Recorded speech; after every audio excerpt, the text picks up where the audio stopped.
Hello, my name is Foley. Like Lauren said, I'm a junior here at UNL, and I've been involved at the Newman Center for the past few years. When I was a freshman, Focus and the Newman Center came together to give me an experience of a lifetime to travel to the Philippines. When I was selected to partake in this summer medical mission trip to the Philippines, I was definitely excited, but I was honestly a little skeptical too. I look forward to adventure, and I did desire the opportunity to serve others, but in no way did I feel capable. I had just finished my freshman year of college, and I didn't know how my Calc 1 or my biology classes was going to help me serve the poor and the destitute. I was the youngest student on the trip, and while most of the other Focus missionaries and students had medical or nursing degrees, I was just a college freshman without a degree and without a clue. I didn't know how Christ was going to use me, and I didn't know what I could offer. What could I do? How could I help? Yet, despite these doubts, I prepared for my journey. I traded in my air conditioning for bucket showers. I traded in my makeup for some malaria pills. I traded in a closet full of clothing for a washing machine, and then I traded in all my clothes for a washboard in the river. I headed across the ocean. We spent the first couple of weeks just living with host families and being immediately immersed in the Filipino food, the culture, and the lifestyle. Each day, our group of 20 traveled to a different small rural village to set up medical clinics. We brought vitamins, vaccines, and medical attention to all those we encountered, many of whom hadn't seen a doctor for a year or even 2 years. Not only did we bring medical help, but we also brought spiritual help. We brought along our chaplain, who was able to offer the sacrament of baptism and confession. I learned that our goal as a mission was to show all the villagers that we were acknowledging their humanity and giving them the love and the attention we knew that they deserved. Lots of humans need physical and material help, but all humans need love. They are starving, they are hurting, they are needy, they need love. True, the man that we met with leprosy needed pain medicine for his missing fingers and his decaying skin. But even more so, I think that he needed to know that we didn't mind walking to a small shack that had been alienated by the other villagers, and that we weren't embarrassed to knock on his door and walk with him towards our clinic.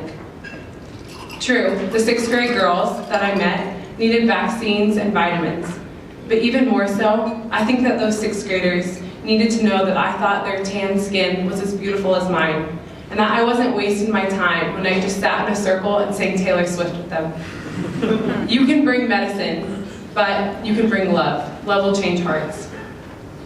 This idea of simply serving with love became crystal clear in my last week in the Philippines. The last week of our trip was completely spent with the order of sisters founded by Mother Teresa, called the Missionaries of Charity, at their home for the sick and for the dying. We were able to work with these sisters one-on-one, serving the women and the men in that home, and just seeing the sisters serve with love and with joy, and to witness their surrender to Christ. On my last day before heading back to America, I was blessed with an opportunity to meet an elderly woman named Helen. The sisters had found Helen in a mental hospital 2 weeks before we arrived. And one thing that you should know about mental hospitals in the Philippines is that they are largely places of abuse, and the one where Helen had been kept was no exception.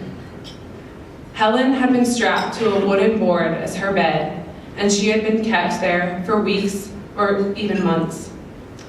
She had not been moved or repositioned, and due to this, she had bed sores on her wrists and on her ankles and on the back of her head.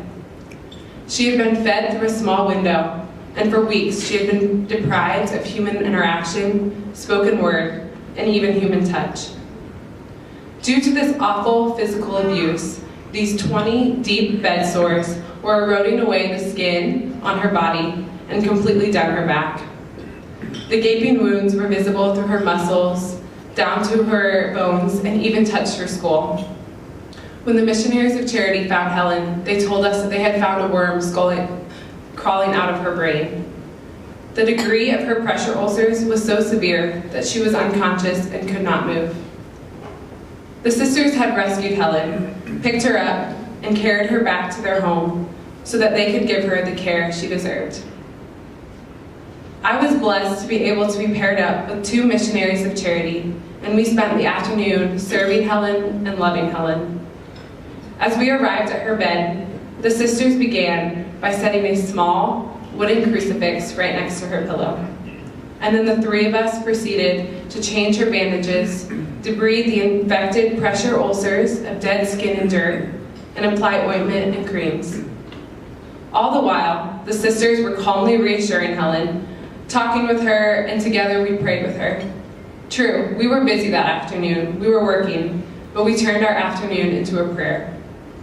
Working with Helen brought my trip full circle. Not only was I doing material help, but I was also doing spiritual care.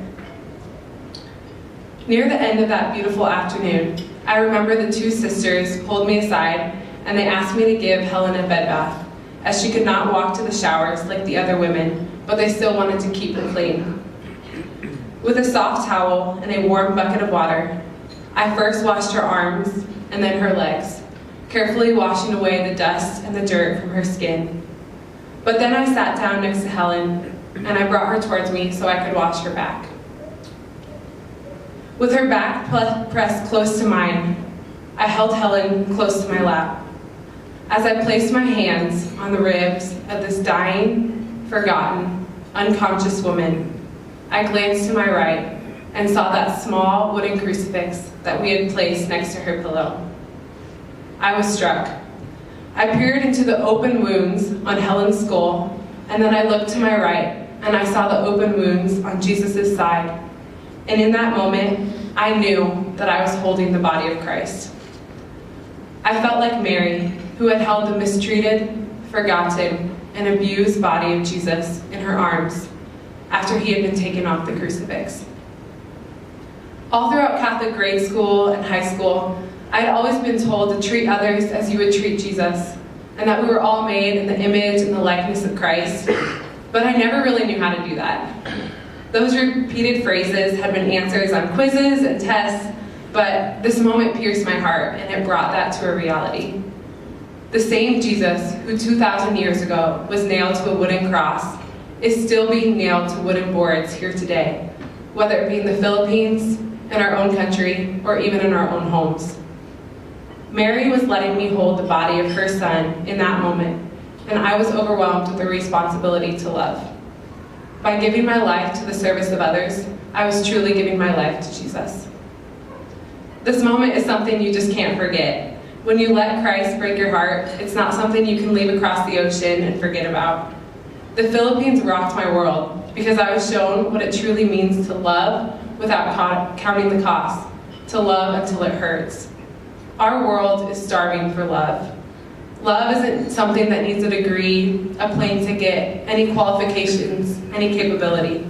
Love just needs a yes. As our Holy Father, Pope Francis, said, anyone who has truly experienced God's saving love does not need much time or lengthy training to go out and show that love. We all have a vocation to love. My question for you is, where is your Calcutta? Thank you.